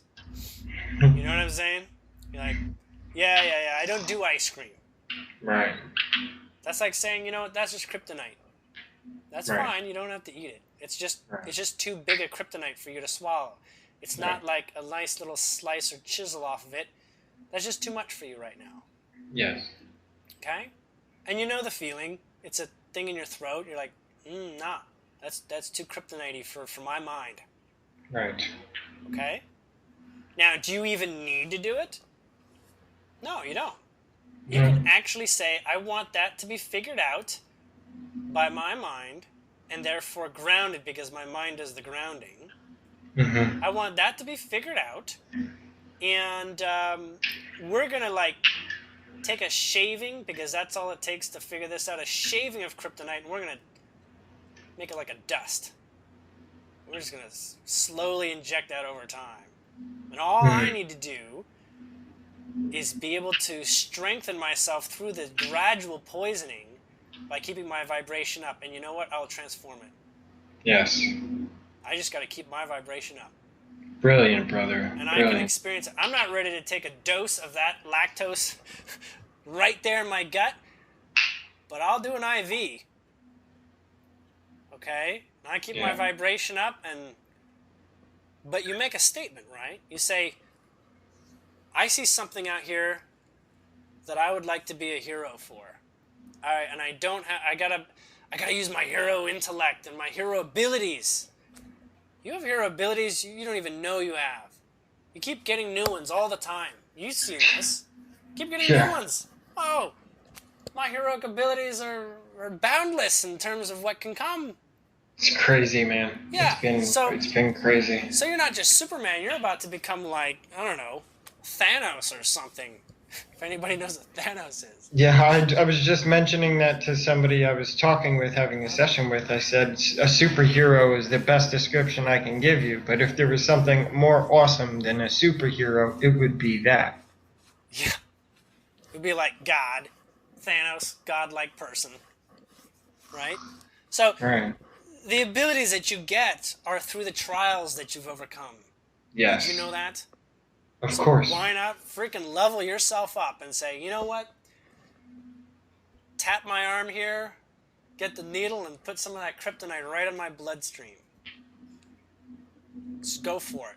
I'm not going to do it the old-fashioned way, because if I just swallow kryptonite, my mind is going to reject it. I'm just going to throw up. It doesn't work that way. I need to find my own way into this experience. Yes. And then, you know, with all positivity intended, you'll make it. Yes. And when I say all positivity intended, I mean that's mandatory. You 1, won't 2, make 3, it 4, 5. You won't make it without positivity. Of course. Because that's saying, you know what, I'm just going to go in there and let it take me down. No, you need to find ways of bringing your energy up. Right. When you engage in something hostile or dangerous or traumatic or downright scary. Right. It's called courage.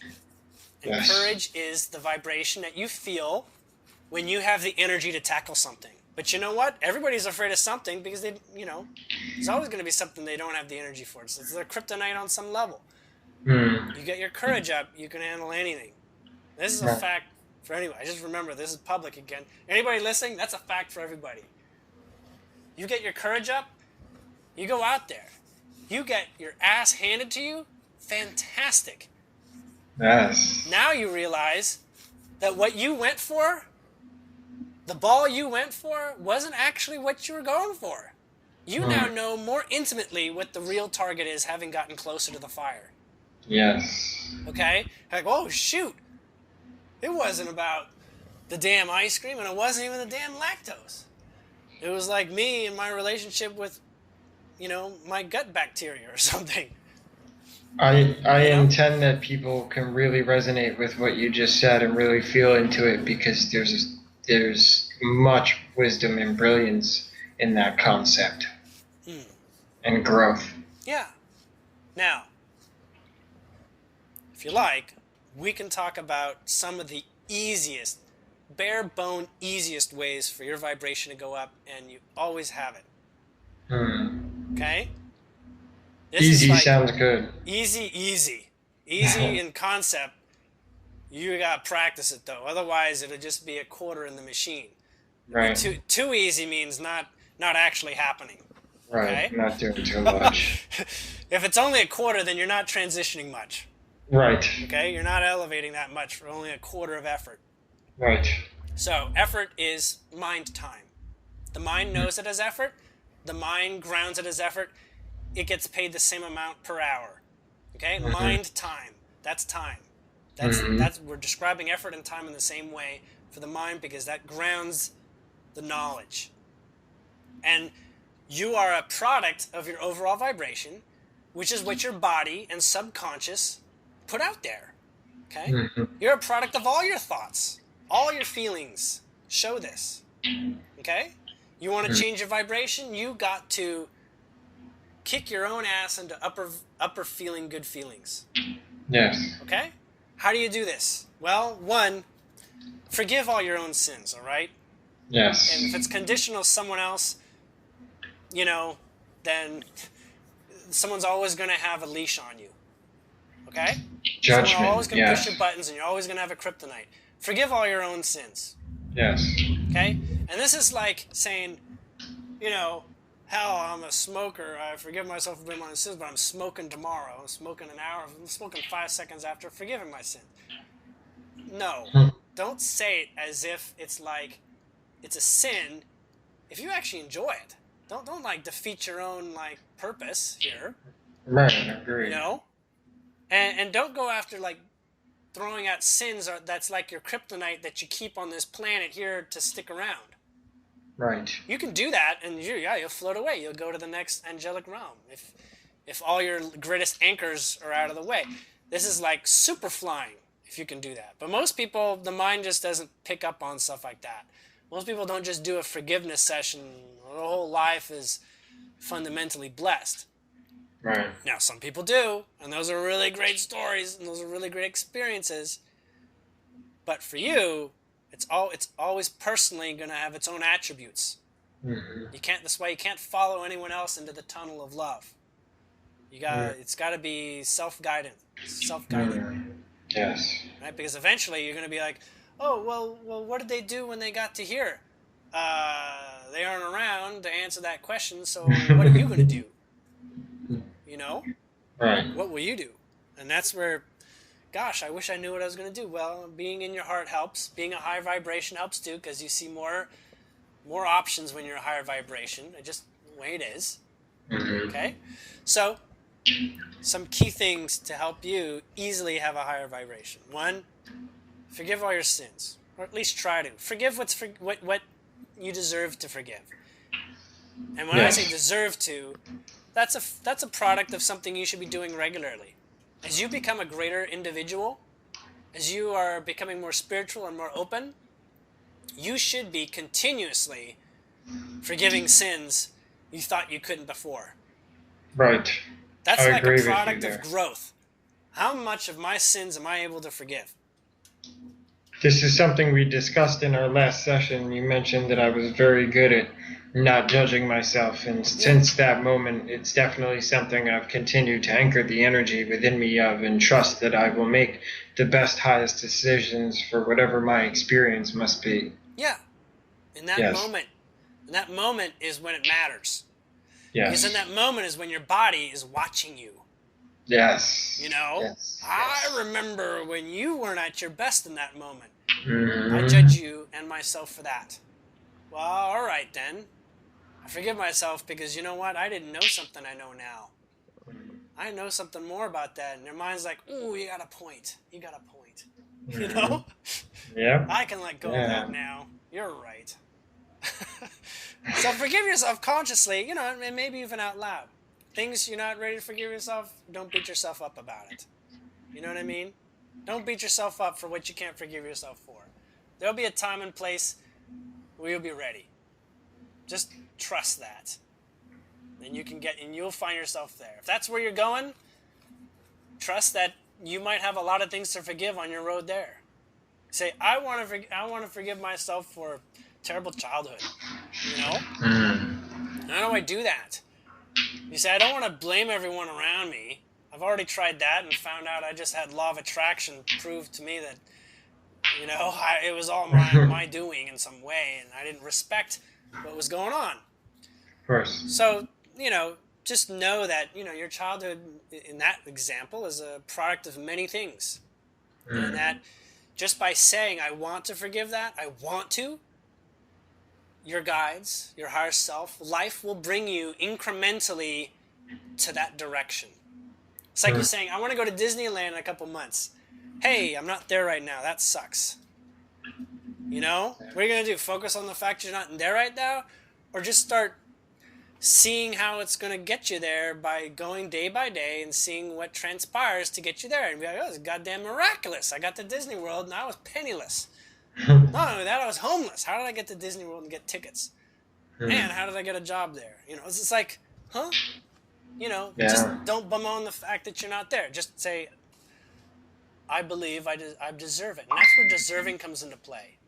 Hmm. Deserving is only a product of your mind's willingness to open up to a concept about yourself. Okay? Yes. If you don't I've. think you're.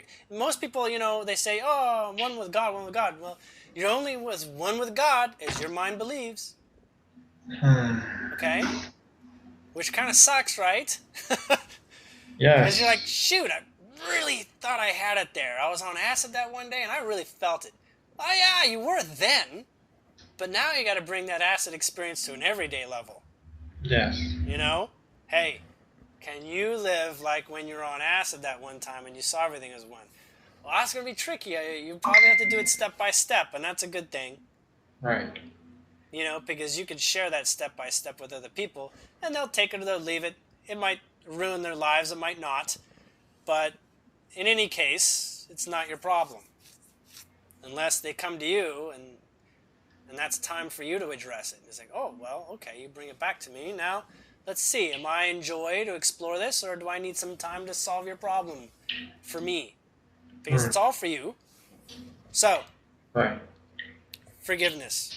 Hmm. Massive, massive unlocking potentials. Get rid of your shackles, get rid of your limits, get rid of everything you've ever called yourself. Go through your whole life if you have to. Go back to things like you had a nickname and you couldn't stand having it and everyone called you it. And, you know, like if you were to call your friend from grade school and they said, oh, hey, it's Mr. Peas Pants. You gotta be like, hey, man, that was then. We're cool now, right? Hmm. And just find a way to be cool. Get out Yeah. of that rut. Forgive Right yourself. on. You know? I give myself some credit here because I've been doing that real well. Yeah, I feel I've really been doing well in that. it is really excellent. So the next thing you could do is, and this sounds a little bit like, oh, come on, Julien, or whoever he's talking with. Oh, come on, Julien. Um, is to do nice things and be a nice person. And you can think nice thoughts, but doing nice things is more profound. And you know what this is? Hmm. This is really about demonstrating to your subconscious and your mind that because you do nice things, you are a nice person. Yes. Therefore, more deserving. Yes. And therefore, less limiting. Yes. Okay? There's no limits to doing good things or receiving good things in your life. Should there be, well, then you got another problem. You know? Like if someone wants to give you a lot of money for doing something really nice for them and you say no, well, okay, who's saying no here? Right. You know, what's that all about? Unworthiness. You know, Yes. sort that one out.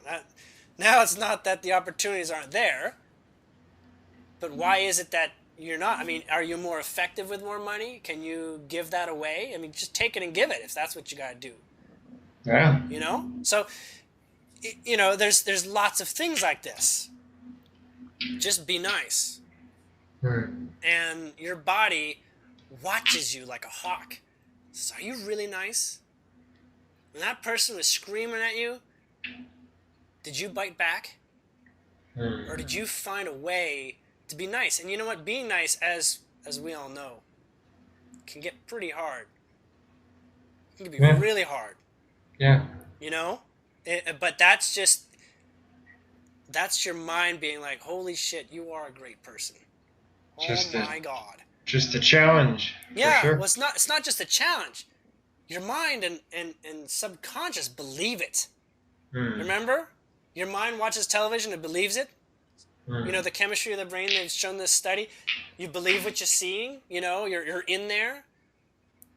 So even if the other person thinks it's bullshit and it goes on, if your mind saw it and believed it, it's practicing this fact that, oh man, I am a good person.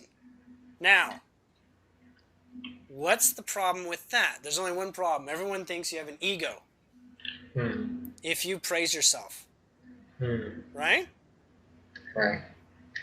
We're going to talk a little bit about that because a lot of people have a problem with that. This idea that maybe a guru is taking a lot of money or something. Like, he should be giving that away. Or he's got an ego. Or I don't like the way he teaches. It's clear that he's got an ego. He's not good enough. You're really just talking about yourself there. That's your vibration of what you're able to accept at this time is a crummy guru, because you're that's your body telling you you're not ready. You call someone else crummy, you can only have crummy people in your vibration if you're crummy. Yeah. Okay? Now when you judge and you change that, you say, you know what, at least he's doing this. Now you're focusing on something that's going to raise your vibration, buddy. Right. Be nice. Focus on the fact that you're doing nice, even despite circumstances. Right? That's like, it doesn't even matter. You do nice things over and over and over, even especially amazingly in bad situations, people calling you stuff, people attacking you. You know? I'm not saying, you know, give the guy who's robbing you your wallet. Okay? That's that your mind learns from that and it says, man, I'm a wuss. Because I couldn't figure out how to be nice in that situation. I wasn't nice. I just survived that situation by giving him my wallet. But that's asking to be a hero that you don't really want to be. Because you can be a hero. Just keep getting a new wallet with lots of cash and going around and getting mugged every day, and you're going to be great. You're going to help those people's lives. But that's, you know, look again. There's better ways to do this. Yes. Okay? And there's better ways than judging yourself. There's ways that say, I'm focusing on all the best parts about me. Am I delusional? Yeah, other people may not see it my way. And I most likely am not even going to see it that way. Am I kidding myself? Sort of. But you repeat something long enough, it's going to stick. Yes, You're no stubborn doubt. enough about loving yourself and doing nice things for you and others, it's going to damn stick. And that's the other thing. You have to be nice to you. You have to be nice to yourself. Because ultimately, you're having more experiences with you than anyone else. So if you want to add up the tally, do it in your own court. You know what I'm saying? Lots of opportunities to be nice to yourself versus how many you chase down and try to be a good Samaritan for others. Right. All right? So be nice. Right. Treat yourself. It makes an impact. Don't treat yourself and empty your bank account. Because your mind is saying, you know what, that was a bad thing. That was not nice to us. Don't empty your bank account that way again. if that's your belief. If you can find a way to actually say, you know what, it's time to treat myself, and your body's like, yeah, we can treat ourselves. Good, the good time to do it. You know? Or reward yourself. You know what? I helped a lady across the street today. Sounds like I deserve no reward. No reward, ma'am. None necessary. You go home. You eat yourself a half a bag of Oreos for that one, buddy. Your body will get the message. You know what? Damn it. I deserve this. Because I ate cookies. Okay? And cookies in the moment felt good. And I was eating them because I was rewarding myself. That was the context. That was the energy. Oreos became good grounding energy. Anchoring. Yeah. You go in there. I'm eating cookies because I need the sugar and I feel bad for myself. Right. You know, people eat chocolate. Chocolate, I'm fat. You know, that's what your food's turning into. Right. Reward yourself. Enjoy the fact that the Oreos tasted great. You know, don't give airtime to the fact that the Oreos are an evil conglomerate or something, Nabisco or something like that. You know, just, you know, and then you move forward, and your body doesn't remember I ate conglomerate cookies. Right. You say, you know, it's going to remember the parts that you focus on. So I am treating myself. Now, some people, they go out and they, you know, do this thing where they treat themselves and that's all they do. Half of them are very successful people. Okay? The other half are the ones that are trying to fake it there. And that's just not their thing. They're trying to follow other people into that same vortex.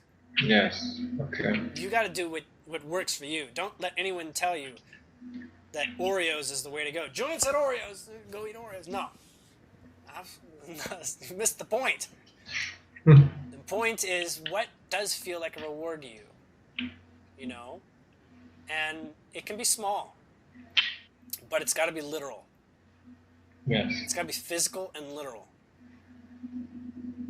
Do things that your body is caught, that your mind is caught by surprise. Like, wow, I kind of did something cool there. Continue to do that, and you'll know you're making progress. Now, remember when I said, well, I don't think it's, you know, helping a lady across the street is that amazing. You know, that's not that special or something. You know what?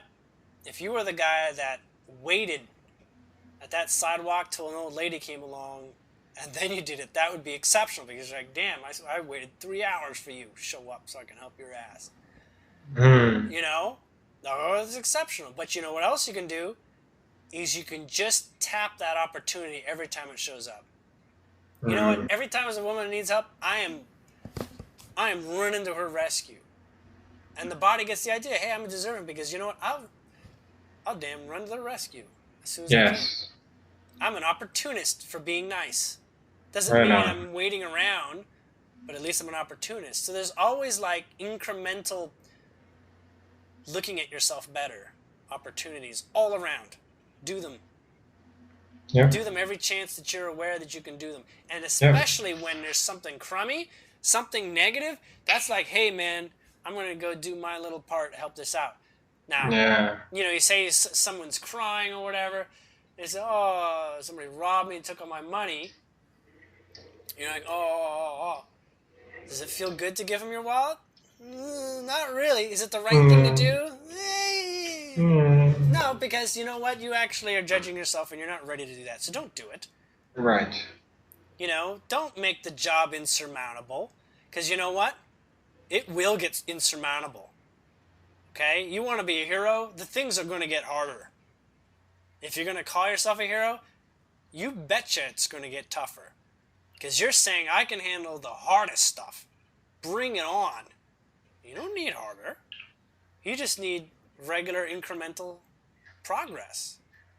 Your mind learns from every word you're saying to yourself all day. That has more of an effect than a single act that you do. Trust me, the airtime is exemplified by the emotional context that you're playing with. Right. Okay? Somebody spits on you, you turn around and say thank you. Mm. Like, whoa, body's like, that was a rough one, buddy. That was rough. I can't believe I just thanked him. Maybe I could be like, take another shot. That's like, whoa, that's really, really amazing. I was like, oh, okay, no more. I can't take this. Now I feel like I'm intentionally humiliating myself. Right. Stop when, go so far as doing nice still seems like nice and not self-deprivating. Right. Okay? But Right. there is a point where nice seems like it didn't do anything. It's like, my vibration's not better. It adds up. Your body remembers these things, especially the things that stand out and are unique and are circumstantial. That's basically saying you're spontaneously deserving. Okay? And that's how you increase your vibration fast. It sounds like it goes slow, but believe me, after 1 month, you will be a very deserving and therefore higher vibrating person. And you'll basically attract reality as a result of it. You'll attract that. And that builds your courage. Remember, your energy is also your courage to take on things that are challenging. Yes. Yeah, you'll be able to tackle bigger things, bigger problems, bigger life stories. It's exercising your godhood. And the more that you become confident, and that's all it is, you're just becoming confident. Okay? And this is getting your mind on board because it's the witness. And it saves that and stores that in your body, which is your vehicle. You're upgrading your vehicle every time that you do literal examples of higher vibrational approaches, which is, as easily described as being a nice person. Nice is like slightly better than not doing anything. Being a hero is like going all the way. Right. Right? So just somewhere towards the positive direction rather than the, man, I suck. That's slightly towards not neutral. That's more, that's more like kicking yourself vibrationally, taking yourself down. Right. Right. Okay?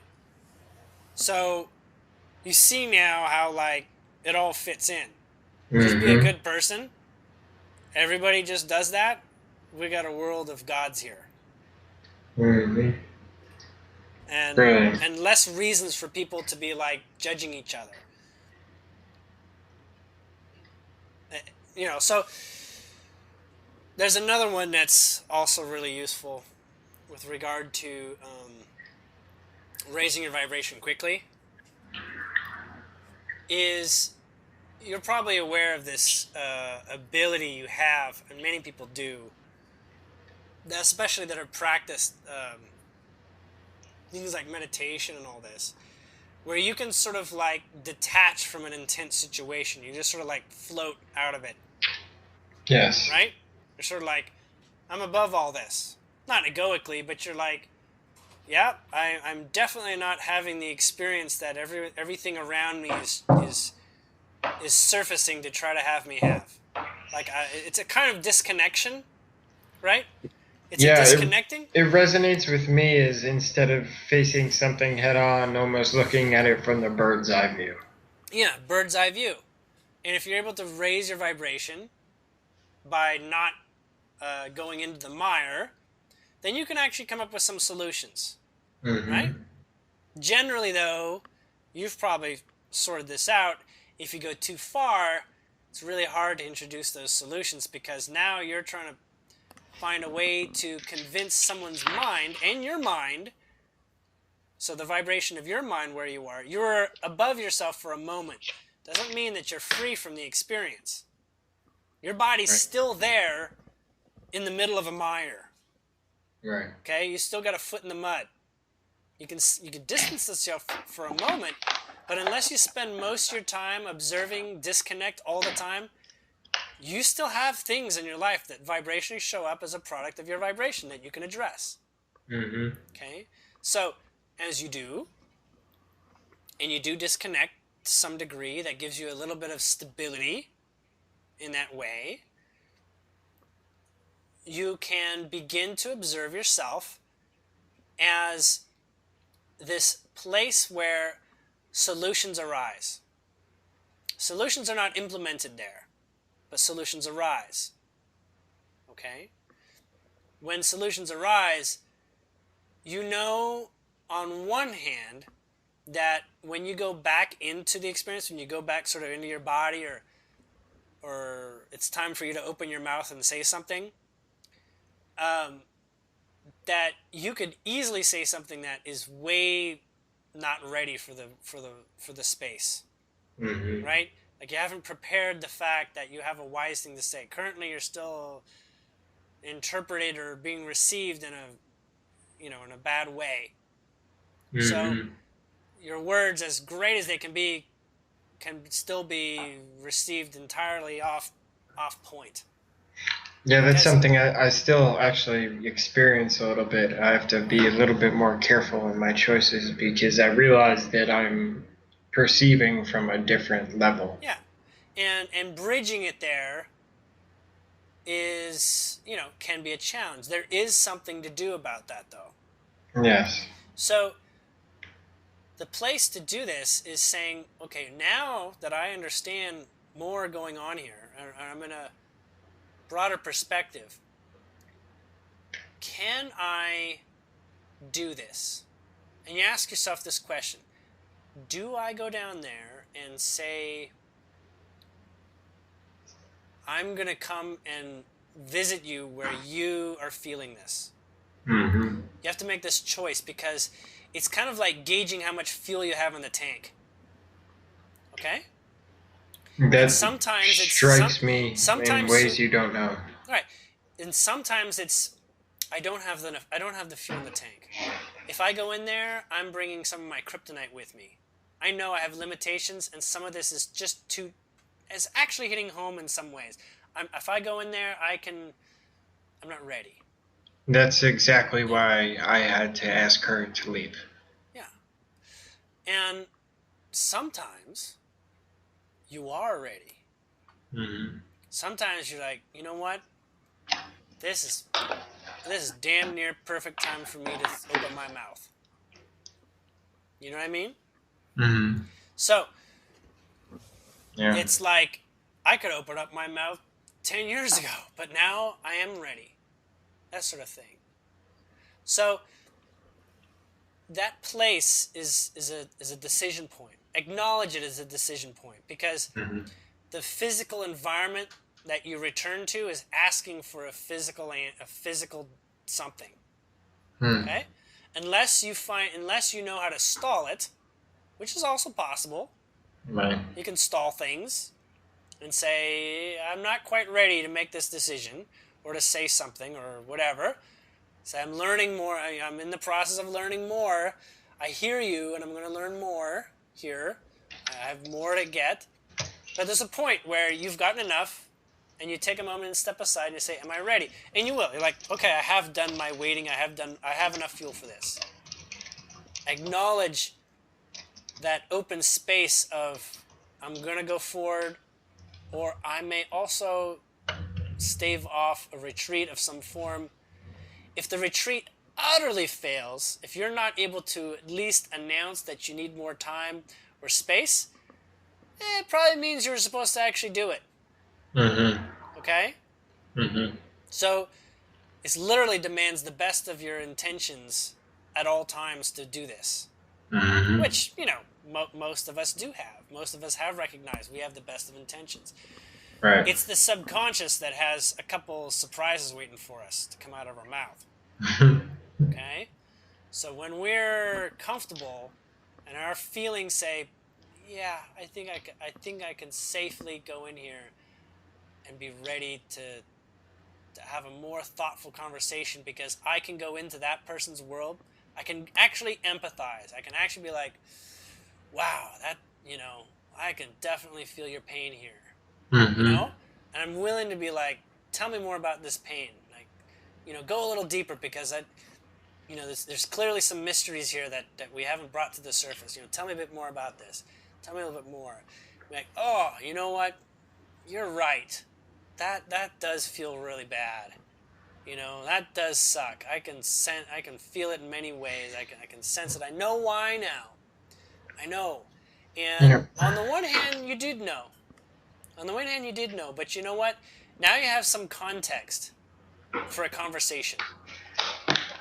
Yeah, that brings us context for the next conversation too, because that's really part two, was because asking her to leave my space in the way things worked, I still had an option to not have her leave my space and to accept a certain amount of surrender Mm-hmm. she was willing to make, but I had still made the decision that it was a superficial surrender, but I had the option of accepting this amount of surrender and going there in such a way that wasn't in alignment with myself, but would have worked, I felt, to pull her out of what I considered delusion, but I wasn't ready to do it. And I suppose that's weighed on me as well, because she was willing to surrender in that last moment, and because it felt superficial, I decided that I couldn't move forward. And that's absolutely important to take note of. Because when you look at it, if your mind doesn't like the equation, is not actually overjoyed by the solution, Hmm. then you're grounding a failure. Does that make sense? Yes, And sometimes, as you know, that's the word. sometimes you know that you channel. You don't even know what you're going to say. You're just like, yeah, I got the courage. Let's see what I say. Hmm. Right? Yeah. You know that feeling, and you know when you don't have that feeling. Yes. Okay?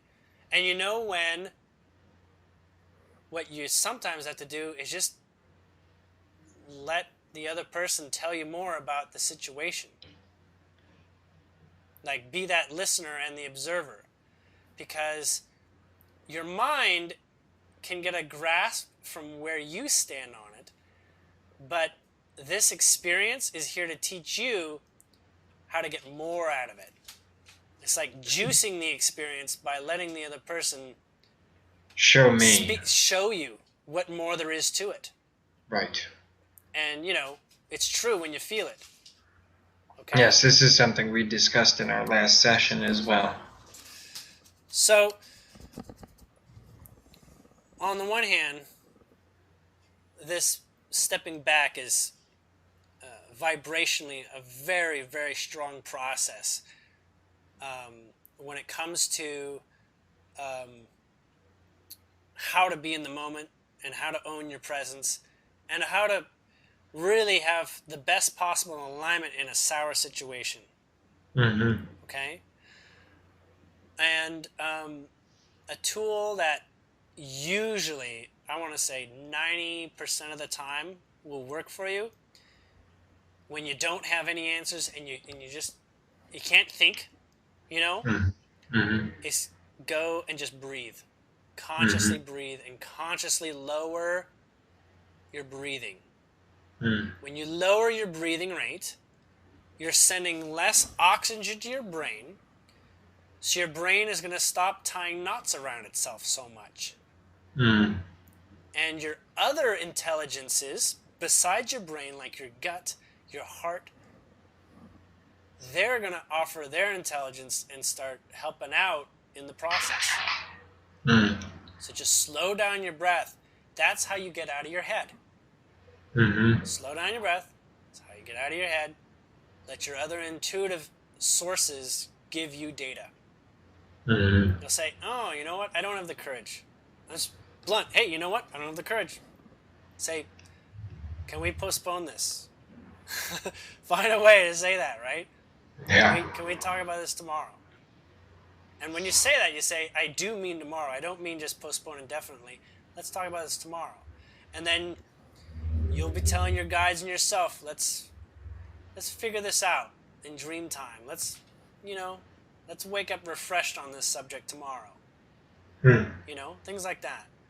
Right You're on. allowed to postpone when you have the honest intentions of saying, I want to be better for this conversation. I want to be in a better place. I'm not saying it so that I can prepare an excuse. So you say it from authenticity. Say, Mm. I want to do better for everyone involved. Mm. So let's return this conversation. I hear, and I'm going to chew on what's been said and try to gather myself, you know, and just be honest. So Yeah. I can't help you when I'm feeling depressed or when I'm low. I'm service to no one Mm-hmm. until I find a way to get a positive out of this for everybody. A Mm. win-win-win is my focus in life, and I know that my solutions rely on all those coming into perspective. Mm. And so you do that. So I need some space for a win-win-win. Yeah. That's you, me, and the universe. Right. So, um, so the breath can help you adjust your state, and it can help you not think so much, but it doesn't remove your intelligence. It gives you your gut intelligence. It gives you the intelligence of all your other strong, energetically practiced chakra energies, Mm-hmm. right? If you practice other energies, they will be more ready to surface and serve when you take your mind out of so much focus. And it may mean that sometimes it sounds like you're not listening, right? Mm. Because you're Right. like, that's what happens when your mind is not able to hold the equation. You just sort of get kicked out. And you get kicked Mm-hmm. out to the crown because that's easier than kicking down into your other emotions. You know that, Mm-hmm. right? That Mm-hmm. being above is because you're getting kicked into your crown perspective and your third eye perspective, which has very little judgment from that place, you know. Right. So if you want, you can kick yourself out there, or you can use your breathing to use your other intuitive senses. And you know what? There comes courage there. And there's courage to say something stupid that comes sometimes. You say, that's a stupid thing. The mind says it's stupid, but you know what? Sometimes that stupid thing is actually the best thing you could say. Mm. From the gut, if the gut offered it, from calming down, Mm. then you know you're saying something better than when your mind was all lost. True. Okay? So Yes. learn to address your breathing when you're like, oh, I'm getting pushed out here. I'm disconnecting in empathy. I can't feel this person. I'm disconnecting. I'm disassociating. I can't understand their words. I don't know why they're saying this. Right. You know? Oh, I gotta control my breathing. Let's lower this down. Let's go to where the intelligence comes from the lower place. Being higher up does give you knowledge. You can see deeper. You can see longer, right? Yes. But sometimes that's considered highbrow actions that act from there.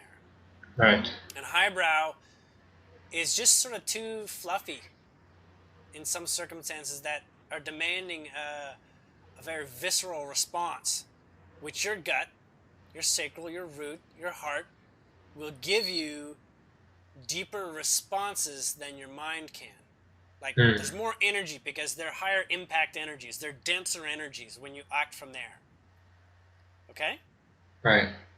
That's all Right. there is. You know how to handle, like Superman now, all the situations you could possibly have. Feels like it, no doubt.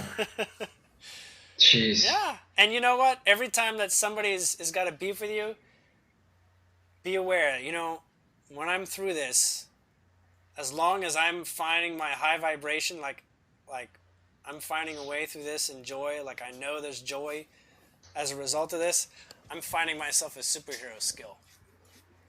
Yeah, It's that's being kind about to of be birthed. Yeah. that's pretty much how it's worked out. I mean, Mm-hmm. it's funny the Superman thing. I mean, that's what all our chat members have been calling me lately after all these events have unfolded, because it's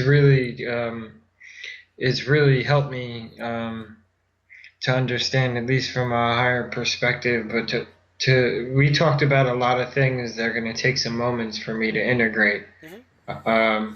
Because they're very deep and I feel them and there's some understanding to get from them, some Yeah. clarity and balance. But Yeah. yeah, I hear you. I understand. Mm-hmm. I'm in uncharted territory here, so it's kind of just feeling the way through it and Mm-hmm. trusting in self. Yeah, and that's where your mind is kind of not such a big player. Yeah. So slow down your breath, whether that's through meditation or yoga, because those tend to do that too. Mm-hmm. Slow down your breath if you want to get your more intuitive skills alive. Hmm. Okay? It's like sort of like cheating, because now you're like, I'm just going to go with what feels good from a stronger energetic density. If I want to Yeah. do it, choose from a dense reality, yeah, I think parts of me are ready to make some steps. And they may look like mistakes from the mind. Oh, that's a mistake. Shut up, mind. Just lower your lower your blood pressure and your breath and say, it's okay. There's Yeah. nothing I can't go through. Right. And mind, just sit and watch and see what happens, and then see if that didn't all turn out better after all. Yeah, I trust that all my Yeah. experiences are going to bring me more joy, peace, balance, harmony, expansion in the next moment than they have in this. And knowing that as truth has really been my anchor to continue Mm-hmm. through this and to trust myself. So I'm grateful for that, definitely. Yeah, and your mind finally got to that place. Everybody has to get to that place where you say, you know what? There's some useful stuff out there that I probably didn't give a lot of credence to in the past, but now that I've exercised it and seen the results, your mind's like, yep, Mm. that's good. We'll do that. We'll do more of that. Yeah, You know, and it's so all so good. practicing is and doing it step by step. I mean, you couldn't tell yourself, you couldn't go into the past and tell yourself all this in one day. Nah, you could No, say no it, way. but you'd still have to practice it. And Yeah, no way. practicing is a day by day living moment to moment. You're right. And there was one more thing that was to be shared. One moment. I was there, but lost it in the moment. There is, we'll call it, everybody is basically teaching each other. There is no master and teachers or master and students. Mm-hmm. Many people are picking the student role to teach the teacher something. So Yeah. I'm being told that that's important for some reason to bring that up. Is that there? Even though there can be a structure for hierarchy or whatever, Mm-hmm. everybody is equally a teacher when they are being themselves. They're being a lemming when they're not being themselves. Right. Yeah, I see this is starting to happen where this being and what I saw that I didn't feel was in alignment from her. Now I am almost if I went there with it, it would become of me because people are now looking at me in that kind of a light. And you're not that. Right. You're not that person. Right. And that's why you just be you. Right. And that person still has probably lots to do in where she is. Yeah, I tried. I really tried. I wanted to help And her, and man. I and love you're her very right. And much. and and it's not about trying so much as you are learning Yes. by not only perhaps what she was doing publicly, but what she was doing privately too. More so Right. privately, yes. And that may not be an immediate takeaway for what you want to share with people. That's more of like an experiencing thing. Like you Yeah. can't, it's harder to describe it without living it. And that's because that's a lot of the intelligence of the lower chakras, lower than the mind. Right. And there's a lot of little things like you can't describe certain experiences with words. They just, how it is. And Yeah. so, but as a result, you are different. You have Yes. developed as a result, and so you Yeah. command a presence that is unspeakable to begin with. That's that sort of Superman, you know, steel element there. Like Yeah, you have that a great deal of fortitude, having a great deal of experience. That's well said. Yeah, that's exactly what it feels like. Hmm. But yeah, okay. So we're running a bit over time, but I'm A little sure. bit. It's all right, brother. There's more coming. That's for sure. I can sense everything is doing so well, and it's very exciting to talk with you. And I'm halfway blown with what we talked about today, and that a lot of it came through me. Um, so I'm excited to be a part of sharing this. I'm glad too that it is Thank you. public too, because I think a lot of people will probably pick up on some stuff here. Yeah, well, that's the reason I choose to do it public for sure.